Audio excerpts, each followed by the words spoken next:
What is going on, everyone? My name is Andy. Welcome back to another FPL video, right? Usually on a Friday, I do Captaincy in the morning. Sometimes I do like a final thoughts video in the evening, which has been going well. People have been enjoying that. But obviously, we've got a Friday deadline this week, and I'm going to do a deadline stream later. I think the deadline's 6:30, so I'll be live from like 4:30, 5 o'clock tonight. So I'm rolling the captaincy video into the final thoughts video. So I'm going to talk about captaincy, some of your key questions, and I'm going to talk about my own team as well, where I've already made my transfer.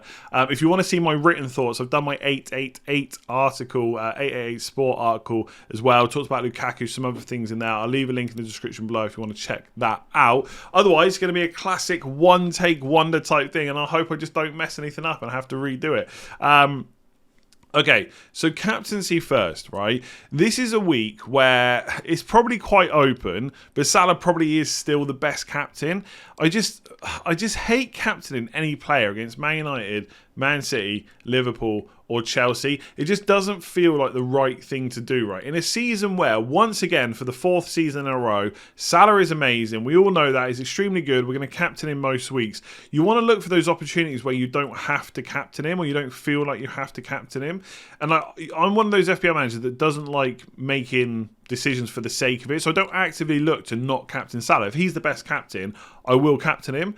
But when it's one of those 4 teams I mentioned, I want to try and do something else. But it's very difficult this week depending on who you own. Like Jamie Vardy could be an option, for example, that's not listed here. I mean, I could list like a whole bunch of players. For me, the top 4 or top 5 probably are like Salah, Havertz, Kane. Obviously with Salah you could go Mane, with Kane you could go for Son, and then there's Jamie Vardy as well. They're probably the top 4. Outside of that, it's like much of a muchness. I'm just looking down the fixtures now, right? You could go Aubameyang against Villa, you could go for, I mean, Everton are obviously missing players. Rafinha against Wolves, you could go for a Man City player against Brighton, although Brighton could make that one tricky. You got Antonio against Spurs as well. You got, like I said, Vardy versus Brentford. You could go Iheanacho versus Brentford. You could go Chilwell versus Norwich if you think that he's going to start. Like, it's like whatever. There's loads of options. There's no real talking points about which one's better than another. They're all kind of okay. And look, there's nothing wrong with Salah. That Man United game, obviously Champions League, they played Fred and McTominay, so I was hoping they might defend a little bit better. I don't think they necessarily did that badly. Obviously, we'll have to wait for the press conference because I think Fred came off with an injury, so hopefully he'll be okay. I don't think they did as badly as the scoreline kind of looked like. Those 2 goals, I mean, it's not great, and I think the expected goals conceded was like 1.27, so it's not fantastic, but it didn't get necessarily ripped apart like they have in other games. Obviously, it was quite basketball-ish, like, you know, counter versus counter, etc. And obviously Liverpool got the players to do damage against Man United. I'm not sitting here pretending that this is going to be an easy game for Man United or a difficult one for Liverpool, because it's just not. Like, Liverpool have got the players to take advantage. I just think if you look at Man United in the Champions League like a couple of weeks ago when they played Villarreal, yes, they got the win, but they got absolutely torn apart in that game. It wasn't the same this week, and I don't think Liverpool are going to tear them apart either. Famous last words. So look, can Salah get a return? He absolutely can. Is he my captain right now? He is, unfortunately, my captain. I might switch that. I'm having doubts about it. But I don't think it's a problem. Outside of that, Havertz to me feels like what a time to take a punt like Havertz. Norwich are home, Lukaku's out, Werner's out. Like, we don't know definitely that they're out yet. Like, Tuchel will probably confirm in the press conference, which may or may not be out by the time this video goes live. But it seems highly unlikely they're going to play. Like, even on the Chelsea website, it says they're going to miss some matches. We're just waiting for length of time. So I'll talk about Havertz as an option to bring in a minute. But in terms of a captaincy, I like him. Like, the numbers aren't fantastic. And like, people have been discussing on Twitter, like, his numbers as a number 9, his numbers as a number 10. He's played right wing under Lampard as well. He's been all over the place, so it's difficult to kind of gauge. But you can see his numbers from previous seasons. They're fine. They're nothing out of this world brilliant like Salah or like Antonio even, to be honest with you, but they're fine. He's playing Norwich at home. Like, if you can't captain someone like that against Norwich at home in a week where Salah plays Man United away, then we're probably never going to do it. And again, I should say I've got Salah captain, right? So I'm not saying you have to go looking different, but if you're that kind of manager, this feels like the week to do it. I think Kane and Son are both fine against West Ham as well. I mean, West Ham are a good team, but they could get a couple there. Like, it's one of those games where I go into it thinking, yeah, West Ham are decent defence, but also they've had to play Europa League again. What I will say is David Moyes is doing a great job of not only winning matches, but also resting players. So it won't be that easy for Spurs. But again, in a week where there's no standout, you could definitely look there, especially if you just brought Kane in. And obviously Jamie Vardy's been in great form, and He's just always been brilliant anyway.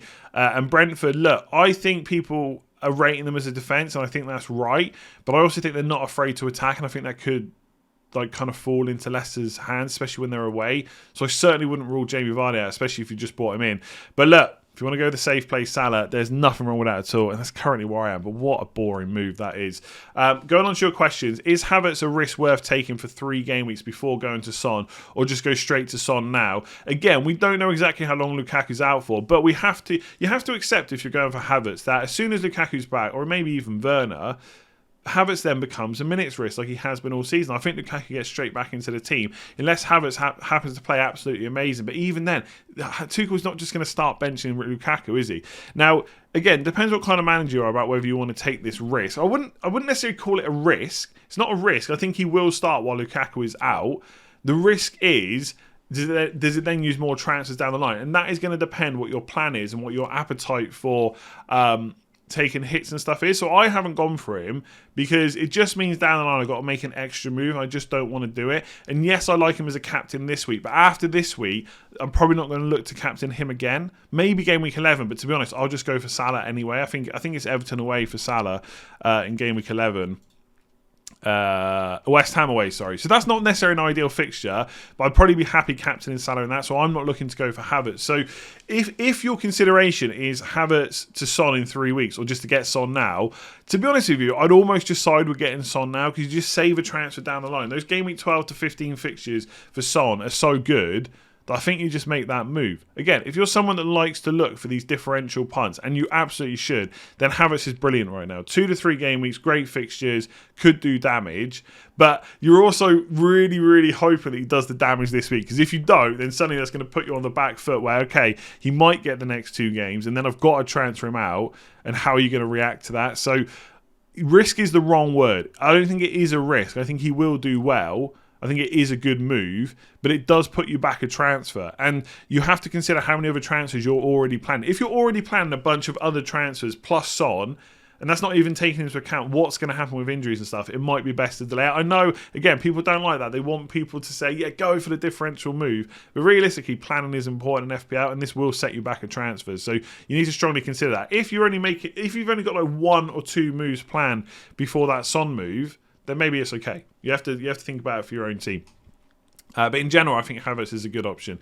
Ronaldo concerns. For us who still own Ronaldo, the plan was to get Lukaku. Yeah, makes absolute sense. What do we do? Is he worth a -4? I don't think he's worth a -4, to be honest. I mean, yes, it's Liverpool at home. It's not great. And Man United's fixtures in general just are not great. So if I just pull them up here quickly, so I can see for myself exactly what they are. So yeah, Liverpool at home, Spurs away, Man City at home, Watford away.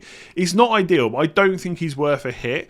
Obviously, if you want to sell him still, that's perfectly fine because it is a tough fixture. I mean, Liverpool and Man City in the next 3 is tough, no doubt about it. Ronaldo can score, but he's not fixture-proof, right? Let's just get that out of our heads, like I've said before. So if you can sell him for free, then I don't mind it at all. And I think you look at all the people that are discussing Lukaku options, and Ronaldo has the same options, right? Vardy, Kane, Tony, if you want to go a bit cheaper, Jimenez if you don't already own him, etc. Right? They're kind of the options that people are looking at. And I think all of them are perfectly fine to bring in for Ronaldo. But would I do it for a -4? No, I think I'd hold on to him. Like, obviously, this Lukaku news has created opportunity. It lets people go to Vardy, to Tony, to Kane. It lets people get Havertz in. But it also means that you might have to readdress your plans. And if one of your plans was to get rid of Ronaldo, maybe you just stop that. For a -4, I just don't think that is worth it, because the striker you bring in has to score at least 1 goal to break even then, because I don't think Ronaldo's not playing this game right. He is going to start.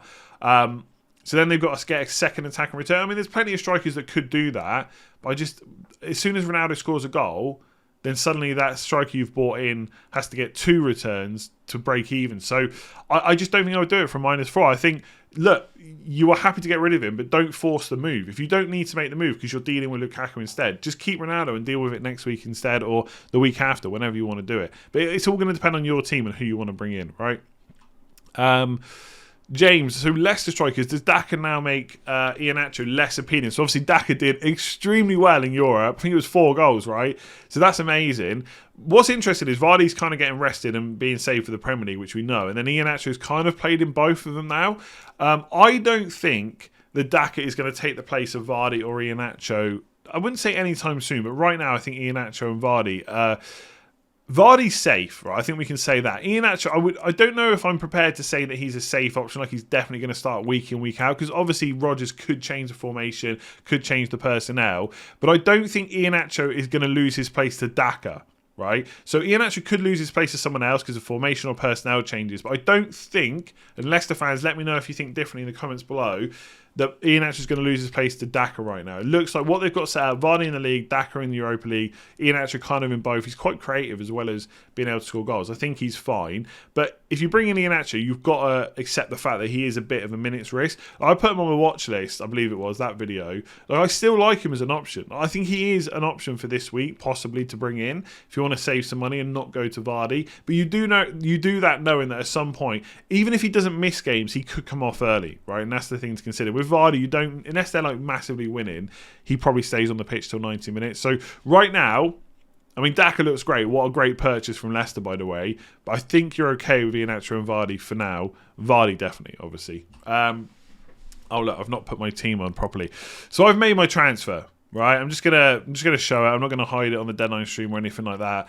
So Vardy is in. Right, I've done Lukaku to Vardy. I got to be honest, this was not an easy decision, and I will also be honest and say I was probably swayed a little bit by the price rises, because Lukaku looked like he was going to go down last night. Vardy looked like he was going to go up. That actually happened, so I've saved 0.2 million, and that was important for future transfer moves. Although Son also went up in price, so I don't know what I'm going to do later on.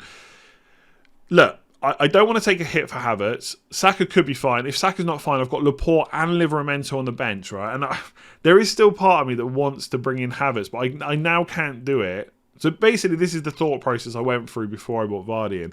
I can't get Saka to Havertz. I'm like 0.4 million off or something like that. But I could have bought Tony in and got Havertz, but that just means extra transfers down the line, which is why I haven't done it. Plus, it would have meant a hit. And this squad just doesn't need a hit. And not when Salah is a perfectly fine captain. Like, again, if you've gone for Havertz anyway, you can definitely consider him for captain. But look, I'm going to just have to captain Salah or maybe Vardy. I might switch to Vardy. But either way, I'm not captaining Havertz. So what I was thinking about was getting Tony in, which I still don't think is a bad move, by the way. And then that then lets you choose Vardy or Kane later on. But with this move, it kind of leaves my options open. Okay, so this is my thought process is, do I want Son or Kane in game week 12? And basically I wasn't prepared to make that decision now, so I thought I would just take the price rises. I'm not massively clear on this plan, by the way, but I had to think kind of under pressure, and I just went with it. And I don't think it's that bad. Laporte is causing me an issue, right? And maybe not if he comes on this week and does really well. But in general, I kind of think I want a cheaper striker there.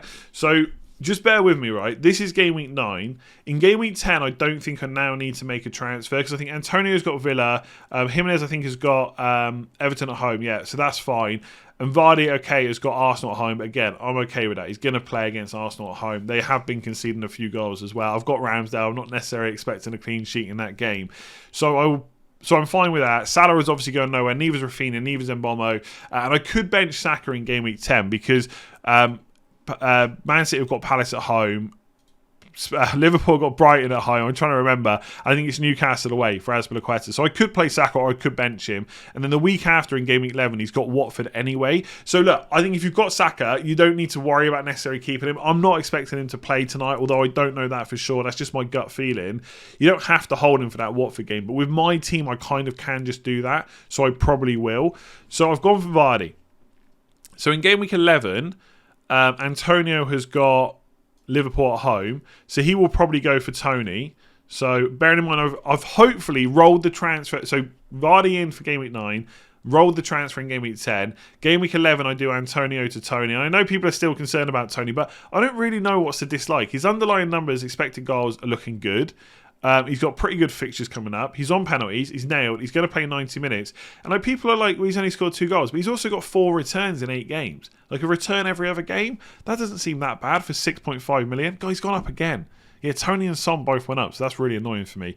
So that's game week 11 we're up to now. I hope you're following. So in game week 12, that's when I then make the decision. I can do Vardy to Kane if I want Kane as my captain, and I can fund Saka to like Foden or Gundogan or whoever I want at that point, and just leave Laporte where he is, or even use Laporte as a make weight for a -4 to get someone like Foden if I need the money, which I probably will, to be honest, with the price rises. Or I can get Son, right, and keep Vardy. Now, the reason I'm undecided about that, because most people will say that Foden and Vardy is better than Vardy and Son. This is the problem with doing it in one take. Vardy and Son is better than Kane and Foden, right? I get that. But if I want to captain one of the Spurs boys, I would always side with Kane. But I just don't know how often I'm going to want to captain them because of how good Salah's fixtures are. So over game weeks 12 to 15, like you could get away with, I mean, Salah at home to Southampton's fine, right? So it's only really 14 and 15, Everton away and Wolves away, that I'm really looking at maybe not captaining Salah. And in those fixtures, Spurs have Brentford at home and Norwich at home. So if I really want to captain someone out, I might want Harry Kane, in which case I might just get rid of Vardy, just hold him for 3 weeks, Brentford, Arsenal, Leeds, and then sell him for Kane. I've got that option. That's the thing with this move. I've got that option. It doesn't mean I have to do it. Or I can just get in Son for Saka and just make the money up elsewhere. And if I really have to, I'll have to captain Son and just hope for those 2 game weeks that Son outscores Kane, right? That's kind of my thinking. But I have to fund that with 1.2 million already. And obviously that price is probably going to go up. Like if Son scores, Tony scores, they're going to keep going up in price. So Laporte down to like a 4 million option is one thing I'm considering. So I've got Cancelo, Trent and Azpilicueta and a good backup in Livramento. Then maybe I don't need it. But that is a decision for down the line. The other thing that I'm not quite sure about yet either is from game week 16, so after Kane's good fixtures, Man United have really good fixtures, so Kane to Ronaldo is a really nice swap. So taking the money out of his position, I'm not so sure. So basically, by game week 12, I need to decide if Foden or someone around that price and Kane is worth it over Vardy and Son, and whether I really want to do Laporte down to like a 4 million defender. And I've got to be honest, right, and maybe this is just worry because I've already made the move now, but I do wonder if long term this will have been the wrong move, because I just don't think I want to bring in a 4 million non-playing defender, whereas with the Kane route I can get someone like Pinnock, like a 4.5 million-ish defender in. So at least I've got a decent backup. So I could have gone Tony. I could definitely have gone Tony this week. And if people have done that, I think it's a good move. And then you can get Kane in like game week 11. So that's what I would have done instead. I would have got Tony in here. And then I would have played Antonio against Villa and then got Kane in game week 11 against Everton away. And that might have been the best route for it. That might work out to be the best route. I really need Vardy to do damage over the next 3 to make this worthwhile. But the good thing about Vardy is, right, just to finish this point, obviously you've got to hold him through game week 12, that's fine. If you do end up holding on to him because you go for Son or something like that instead, like this is a really nice fixture run, Watford, Southampton, Villa and Newcastle, so you could hold him for the next 8 game weeks. So that's kind of why I went for it, because if I do decide to keep him, it's fine, the fixtures are good, and I've also got that slot for Kane, and because of the way my team is set up, I need 2 transfers for Son anyway at least, so going for Kane or Son in game week 12 is probably not going to cost me any more transfers, which is why I've done it. Your team might be different. Otherwise, yeah, that's it. My move is made. I'm probably going to captain Salah. I might switch to Vardy. Am I worried about ownership? Maybe subconsciously I am. Salah will be over 100% effective ownership. But it's Man United away. I just wish Vardy was at home. If he was at home, maybe I would do it. I don't know. I might change it. But these are the only 2 I'm really considering for captaincy. Like in Bomo, Rafinha, Jimenez and Antonio. They're all considerations, I guess, but I probably won't do it. So that is the team. 1 transfer, hoping to roll next week. There we go. I'll leave it there. Hopefully that was useful. 1 take. Give it a like if you enjoyed it. Hit that subscribe button if you are new around here. Don't forget to check out the article in the description below. I'll be back later on for a deadline stream. I'll try and answer as many questions as I can. But yeah, it's going to be a fun week. I hope there's not too many more injuries because I need to start rolling transfers. I haven't done it for a while. But yeah, thanks for watching. Give it a like. Hit subscribe if you're new around here. And I'll see you again later.